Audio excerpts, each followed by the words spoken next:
Thank you. It's good to be back with SASH. I was here before COVID, if you can remember that far back, when I talked about the ex-servicemen's houses that were built in North Belfast. I've just completed, there were the 16 in Ainsworth Avenue, as you probably know, and I've just completed doing comprehensive biographies for at least one family that lived in each of those houses. As far as possible, they're the families who lived there, either the longest or were the first families to live there.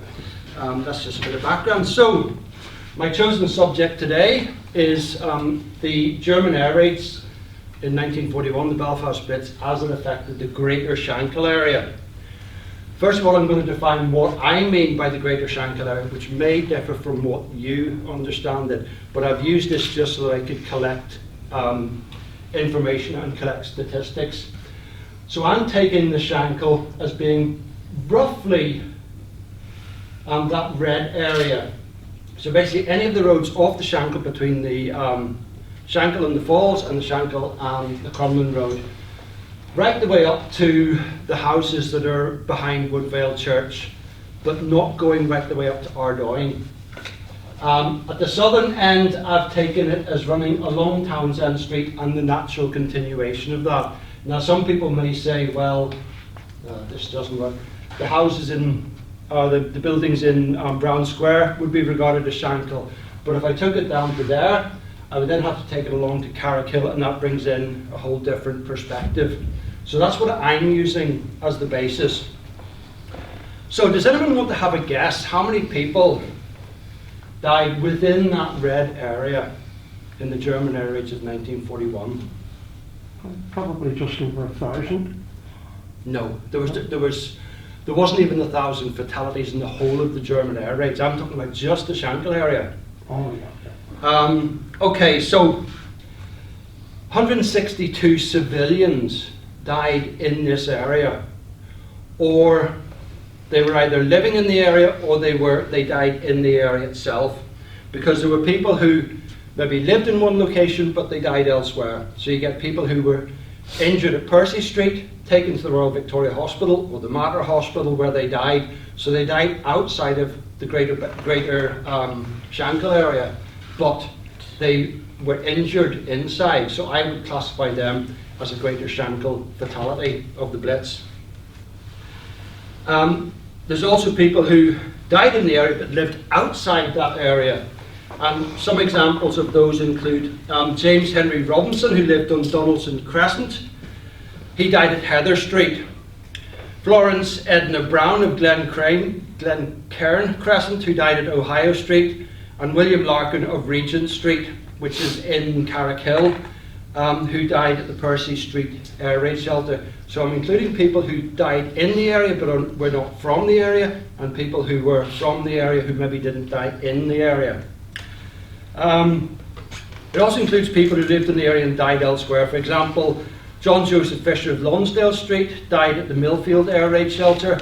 Evelyn Malcolmson of Ainsworth Drive died at the Albert Street First Aid Post, and 8 residents of the area who died at either the Mater or the Belfast City Hospitals.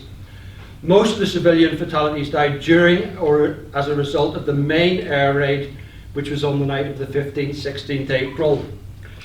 But one Shankill Road man died during the first German air raid, which was on the night of 7th, 8th April, and 9 died during the last air raid, which was on the night of 5th, 6th May.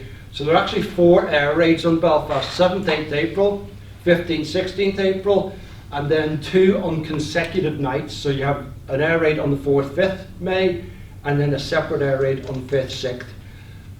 Some people regard the 2 in May as being one large air raid, because basically the air raid was on all night 4th, 5th, and then started up again on the 6th. So basically it can be regarded as being one air raid. Archibald MacDonald, who's the guy circled in that photograph, he was born on 3rd September 1918 at Belfast Corporation Fire Brigade Station at Chichester Street, to Hugh Gelston MacDonald and his wife Sarah Jane Riddle. Obviously Hugh Gelston MacDonald was working as a fireman and living in the station. In those days, firemen, some of the firemen anyway, resided in the station. So there have been people who would have lived at the fire brigade station, which was up at Ardoyne, and they would have been residents. That's where their home was.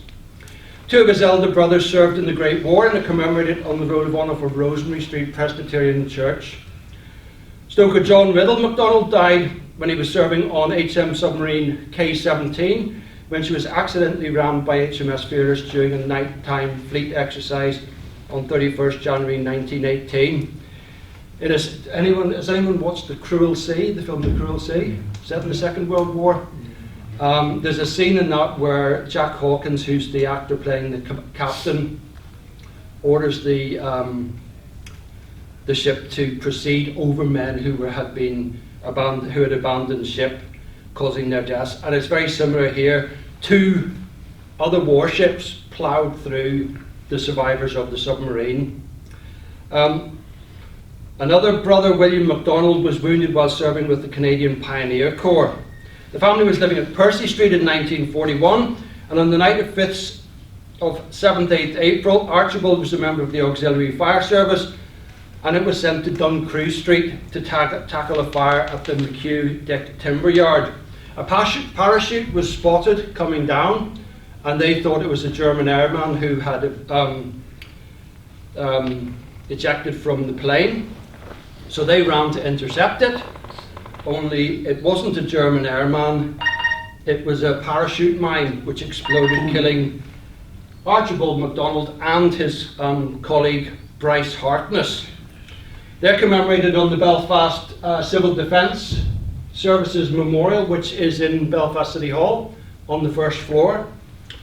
And Archibald is buried in Dundonald Cemetery. He's 22 years old. Bryce Hartness was 25 years old, and he's buried in the Fort Hill Cemetery in Cookstown. So that's his grave in Dundonald Cemetery. Quite often with civilian fatalities of the German air raids, on the memorial, if there is one in a graveyard, it'll say died due to enemy action or killed in air raid or words to that effect. There were also 3 military fatalities in the Greater Shankill Area, and they all died at Percy Street, and I'm going to talk about them next. 2 were naval men and 1 was Royal Ulster Rifles.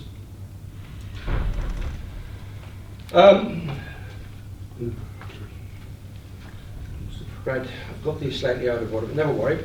This is the grave of able seaman Samuel Corrie of HMS Quebec. He was living at Joseph Street, and he and his family went to the air raid shelter in Percy Street. He was born on 16th May 1915 at the Belfast Union Workhouse to Jane Corrie, and he married Martha Mary Armstrong on 25th September 1937 at St Anne's Church of Ireland Cathedral. He was at home on at Joseph Street on the night of the 15th, 16th April, and he died at the Percy Street air raid shelter along with his wife, who is 27, and their 10-month-old daughter, Elizabeth. Samuel was 26 when he died and is buried with his wife and daughter in Belfast City Cemetery. Martha Mary Armstrong was born on 29th May 1913 at McTeer Street to Ralph Armstrong and Elizabeth Murdoch, who also were living at Joseph Street in 1941.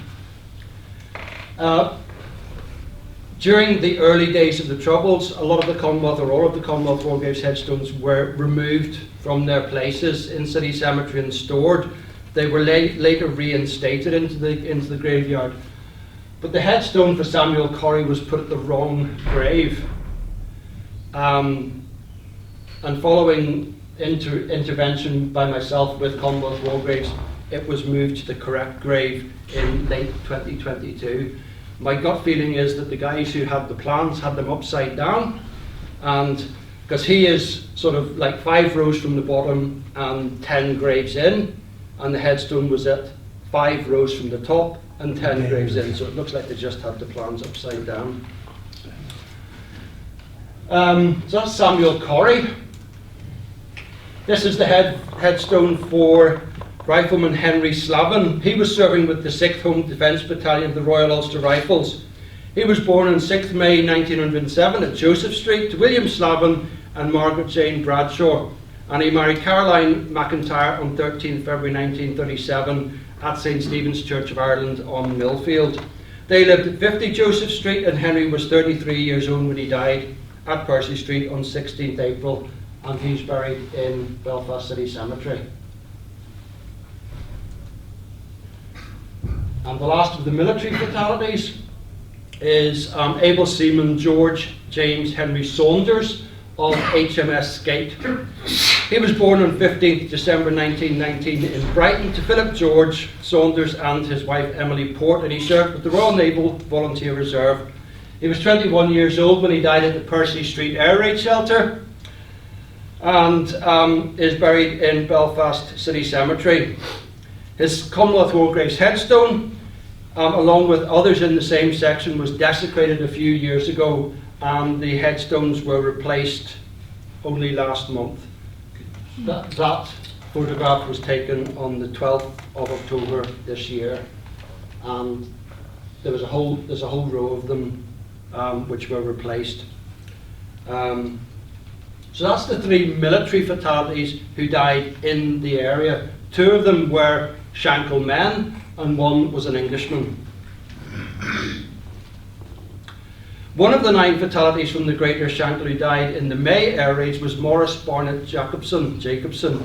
He was born on 5th April 1895 at St Kelvin's Parade in Dublin to Isaac Jacobson, a glazier, and Esther Mickelson. Mickelson is her anglicised surname.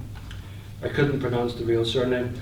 He married Jenny Cohen on 13th July 1927 at the synagogue in Annesley Street. Do you know where the synagogue in Annesley Street was? No. Annesley Street runs from Antrim Road just after, it's the first street on your left after Carlisle Circus, and the synagogue was at the top of that. If you go up that street, I think it's now used. It's used as physiotherapy for the Mother Hospital. Yeah, but if you look above the doorway, you can still see the Star of David in the glass there.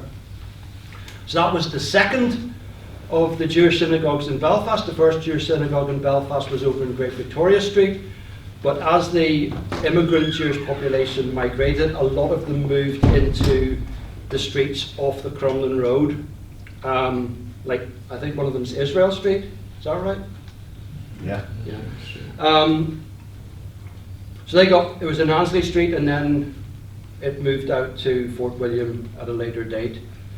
He was a draper and a member of the Shalom Masonic Lodge number 636, and he lived at Eglinton Street. He was injured on the night of 4th, 5th May 1941 and died at the Mater Hospital on 5th May, aged 46.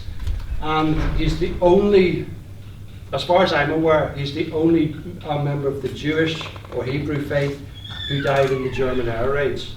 And he's buried in Conmany Jewish Cemetery.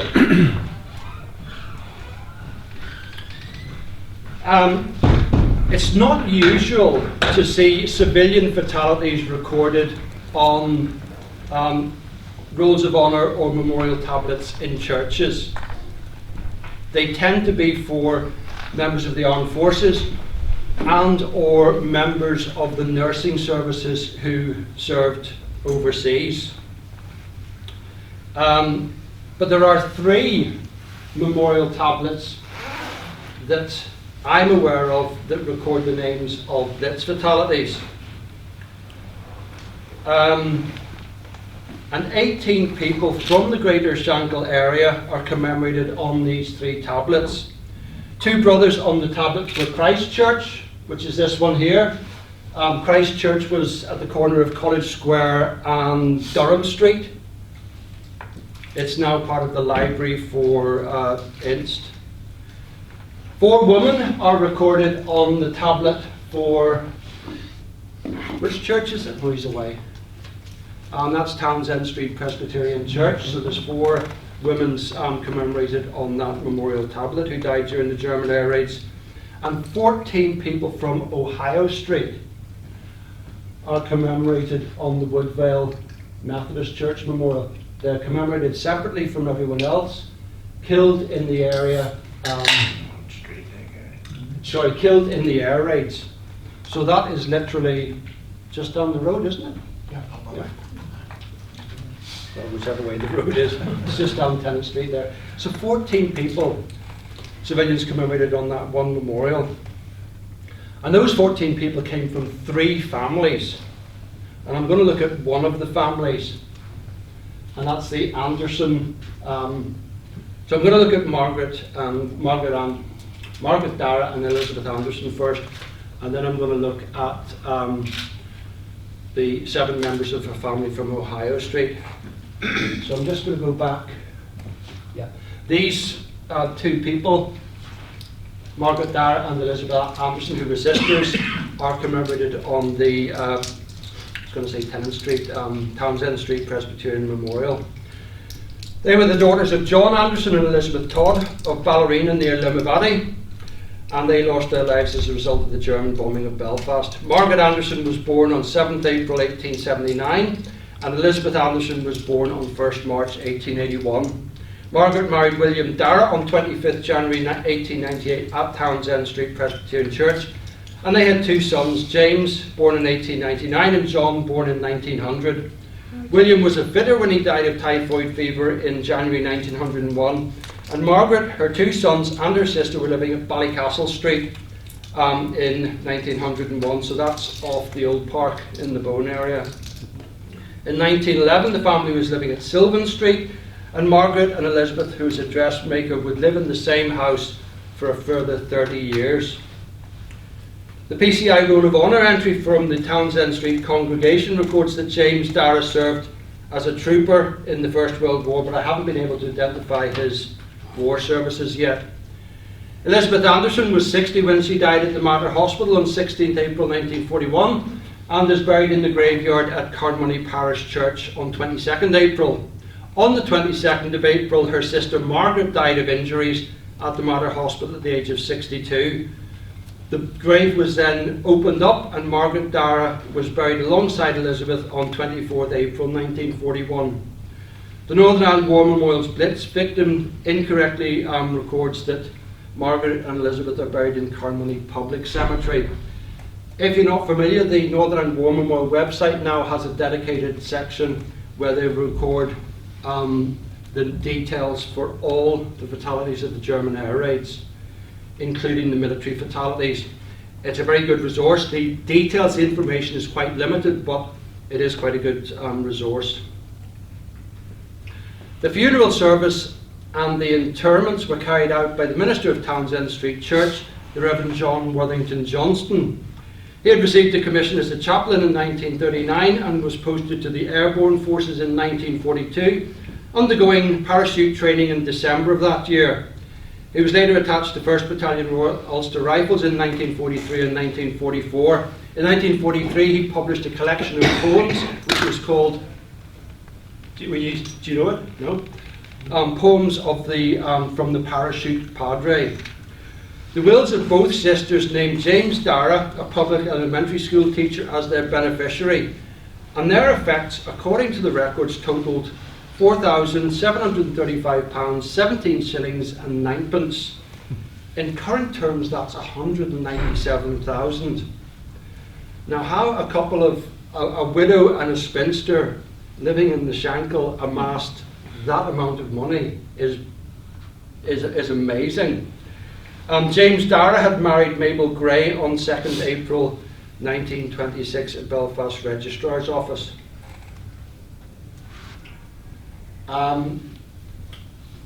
The next family is the Ferguson Smith family, and 7 members of one extended family living at 24 Ohio Street were killed in the air raid of 15th-16th April. They're commemorated on the memorial tablet in Woodvale Methodist Church. 6 of the bodies were identified at the temporary mortuary at St George's Market on 19th and 20th April by Richard Cairns of Rutherglen Street, who was a brother-in-law or brother, and they were claimed for private burial. Richard was a nephew, brother, brother-in-law and uncle of the fatalities, which gives you an indication of the number of generations that lost their lives in that one air raid. The householder of 24 Ohio Street was Mrs. Elizabeth Smith, who was born on 30th June 1872 at Ardoyne to Richard Cairns and Elizabeth Shaw, and she married John Smith on 2nd October 1897 at St Mark's Church of Ireland on the Crumlin Road. John Smith was a shipping clerk and he died of a heart condition on 18th June 1913 at 24 Ohio Street. Elizabeth was 69 years old when she died, and she's buried alongside her husband in Belfast City Cemetery, but there's no headstone, memorial or marker at the grave. Elizabeth's niece, her niece's husband and their 4 children also died in the house. So Elizabeth Shaw Cairns was born on 11th May 1896 at Hooker Street to Richard Cairns and Mary Rule, and she married Andrew Ferguson on 22nd July 1916 at St Anne's Parish Church.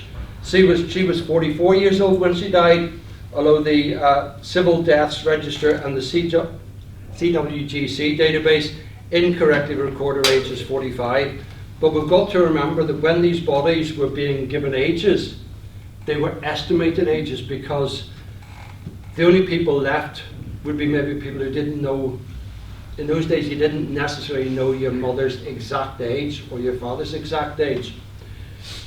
Her husband was Andrew Ferguson, and he was born on 27th November 1893 at Cambrai Street to William Ferguson and Agnes Butler, and he was a hackle setter in 1917, but he was working as a fitter when he died at the age of 47. Although again, the Commonwealth War Graves and Civil Deaths record his age as 45. 4 children of Andrew and Elizabeth Ferguson were also killed. Agnes Ferguson was born on 25th September 1919 at 24 Ohio Street, and she was a factory worker when she died aged 21. Mary Jane Ferguson was 14 years old when she was reported as missing after the air raid. Her body was either never recovered, or if it was recovered, was so badly mutilated that her body couldn't be recognised when her uncle called at St George's Market. Mary Jane Ferguson was 14 years old. Mary Jane was declared as having died at a mass coroner's inquiry held on 26 June 1941. There were 4 mass coroner's inquiries that were held over in May, in June, July and October 1941, and basically they had lists of maybe 40 or 50 people who had been reported as missing after the air raids, and the coroner would hear evidence and then he would declare, right, all these people are dead. In one of the coroner's inquiries, there were 6 people listed who had actually not died, and in fact one person actually turned up at the coroner's inquiry to say, excuse me, I'm not dead. Another was a young lad of 6 years old. He was reported missing, but what had happened was he had been sent off to his grandparents down in Armagh. So they hadn't seen him around in the immediate days after, so they reported him as missing. But he had actually survived and was sent off to live in County Armagh. Richard Ferguson was 10 years old and Andrew Ferguson was 3 years old. 4 members of the Ferguson family are buried in Belfast City Cemetery, but there's no memorial or marker at their grave. Mrs. Elizabeth Smith Beattie, a daughter of Andrew and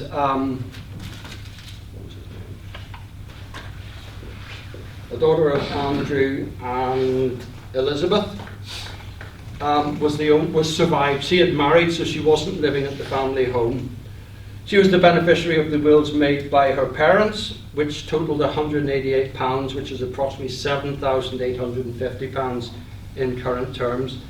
The images on the screen, or the image on the screen, is the death notices that were placed by surviving members of the family. So you're getting here deeply regretted by his sorrowing brothers, sisters, brothers-in-law, sisters-in-law, nephews and nieces. So you've got basically 3 generations of a family who were wiped out. Right, I've obviously forgotten to put in a picture there. So you just have to imagine a headstone. Can you all do that? Imagine a headstone. 2 sons of Thomas Boyd and Charlotte Robinson, formerly Dixon, died at 8 Percy Street on 15th, 16th April and are buried in this grave. You can see the headstone there. In Carryduff Presbyterian Church graveyard. Hugh Boyd was born on 8th January 1923 and was a shipyard worker. and he was 18 when he died. His brother, Elias Jones Boyd, was 15 years old when he died. Thomas Hugh Boyd sustained injuries and was admitted to Royal Victoria Hospital. They were slight injuries. And another son, William, was admitted to the same hospital with serious injuries. So you don't only have people who were killed, you had people who were admitted to hospital with injuries. Some of those subsequently died. One of the longest was a guy who was injured at Atlantic Avenue in sort of Duncairn area. He was injured on the night of the 15th, 16th April. His father died during the bombing, but he didn't die until September 1941, but he's still classified as a civilian war fatality of the German air raids. It's not clear whether he spent that entire time in hospital or whether he was readmitted to hospital and died. It's possible that he had shrapnel wounds or something like that, and as the shrapnel moved around, it caused him subsequent medical complications. Hugh and Elias Boyd are commemorated on the Second World War Memorial Tablet for Christ Church in College Square. After the closure of the church, the building was purchased by Inst, and during renovations, the War Memorial Tablet was chucked in a skip, as you do. Fortunately, they were recovered by a local historian called David Gurley. Does anyone know the late David Gurley? No? He did battlefield tours and stuff like that. The tablet for the Great War is in St. Aidan's Church of Ireland in Sandy Row. The tablet for the Second World War was broken. It's now been repaired and is in the possession of the War Years Remembered Museum. I presume you know about the War Years Remembered Museum up in Ballyclare? No? Yes? Now shortly to be moved to Newton Arts. There's 3 of these Blitz plaques in the Greater Shankill Area. One of them is at the site of what was the Peters Hill Baths, and it was used as a temporary mortuary in 1941. The 2 others, one of the others, the one here for Ohio Heather Street, there's 2 copies of that in the area. One is at Heather Street and one's at the corner of Ohio Street and Disraeli Street. And the third one, the Percy Street one, is at the site of the, it's a council community centre or something, I think. The fatality figures quoted on these tablets, and there's these plaques, there's ones across the whole of Belfast, mainly sort of north and west Belfast, but there's a few in east Belfast. The fatality figures quoted can be ambiguous because it says up to, for example, it says up to 40 lives lost here at Percy Street. But does that mean people who physically died at Percy Street? Does it mean people from Percy Street who died elsewhere? Or is it a combination of the 2? And as a result, when you compare the figures on this with the official records, there are often discrepancies. The Percy Street plaque records up to 40 lives lost here. 37 civilians died at Percy Street, and a further 2 civilians who lived in the street died elsewhere, so that's 39. In addition, 3 military fatalities died at Percy Street and are buried in Belfast. And then you've got the fellow I started off with, Archibald MacDonald, who was from the area and died elsewhere. So you could arrive at a figure of 43 as the fatalities from Percy Street, including both people who lived in the street and died, and people who died in the street but lived elsewhere. In 1943, there were 96 properties on Percy Street. Sorry, 1939, there were 96 properties on Percy Street. In 1943, there was, quote, vacant ground at 23 to 33 and 8 to 18. So that would be where the bomb landed, and it destroyed the houses on either side of the road. So 13 houses had either been destroyed or so badly damaged as to necessitate demolition. A further 7 houses were vacant in 1943, and it's possible that they were uninhabitable due to the air raids and were awaiting renovation. It's also possible that the occupants had moved and there wasn't a new person living in the house in 1943. Coming up to the area which is behind us here off Cambrai Street. A bomb exploded near the junction of Heather Street and Montreal Street and resulted in the destruction or subsequent demolition of 34 houses. Another bomb exploded near the junction of Ohio Street and Disraeli Street and resulted in the destruction or demolition of a further 28 houses. So that's the junction of Montreal Street and Heather Street, and that's the junction of Disraeli Street and Ohio Street. The areas which I've marked off in red are the houses which were either demolished or destroyed. So you can see that the bomb here took out all the houses on this side and the houses here, but none of the houses on this side of the street. It's amazing when you look at these, just how a bomb impacted in one area can result in the demolition of houses on one side of the street, but the houses on the other side of the street, once damaged, were still inhabitable.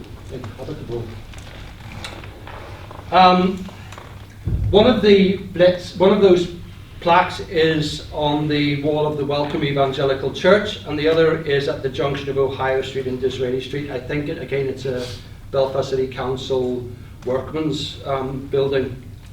The plaques record that 75 lives were lost here, but the Commonwealth War Graves database records 65 fatalities at the streets and 72 fatalities from the general area. The figure of 75 is a combination of residents in general who died and people from outside that area who died in the area. 37 from Heather Street, 22 from Ohio Street, 8 from Disraeli Street, 2 of whom died in hospital outside the area, 3 from Montreal Street, 2 from Columbia Street, and 1 from Palmer Street who died at hospital.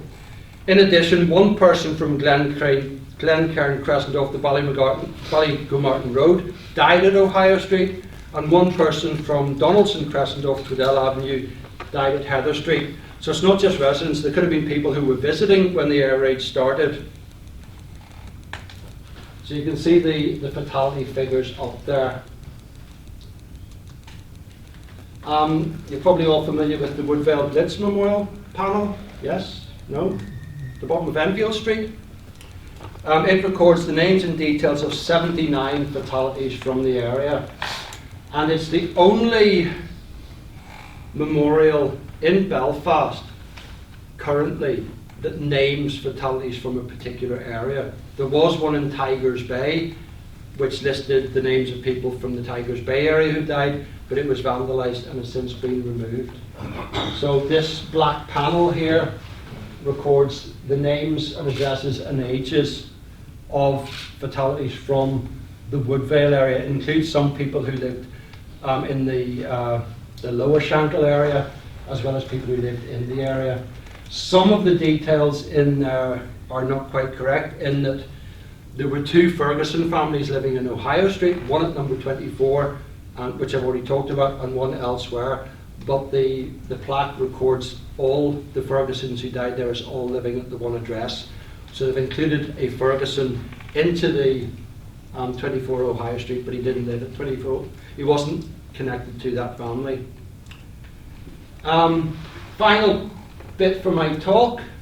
This is, you're familiar with that, I know that, because you laid a wreath there in November. In memory of our people who suffered as a result of enemy action, 15th, 16th April 1941, the darkest night. You could probably squeeze in there that there were some people who died on 5th, 6th May 1941 as well. But the majority of people who died in the Greater Shankill died on that, or as a result of that night in 15th, 16th April. And the final piece of the talk is the Woodvale District War Memorial Clock, which was installed in the tower of Woodvale Presbyterian Church as a memorial to all those from the district who died in the air raids, their name first, or who died in the service of their country. So it's actually a district war memorial rather than part of the Woodvale Presbyterian Church memorial. And as far as I'm aware, it's the only district memorial from the Second World War in Belfast. Certainly from, there's probably been ones have been put up subsequently, but at the time it was the only one. On Tuesday 24th May 1949, which was Empire Day, Alderman Sir William Neal MP, the Lord Mayor of Belfast, started the clock and unveiled the dedicatory tablet. The clock and the tablet were dedicated by the Reverend Maxwell, Senior Minister of Woodvale Presbyterian Church. The other ministers who participated in the service were the Reverend Craig of Woodvale, also of Woodvale Presbyterian Church, the Rector of St Matthew's Church, the Venerable Reverend MacDonald, and the Reverend Gray of Woodvale Methodist Church. The clock was designed by Charles H. Potts and Company of Marshall Mill in Leeds and cost £600, which is about £17,500 in current terms. And the newspaper coverage of the event refers to the dedicatory tablet, this here, which is at near the base of the clock tower, as having been installed free of charge by Wilton firm. Doesn't give any other details, and the only Wilton firm that I'm aware of in this general area at that time was the funeral directors. So whether they got a stonemason to do that and install it is the proper answer, but just saying the Wilton firm is a bit ambiguous. And that brings the talk to an end. Thank you very much for your forbearance.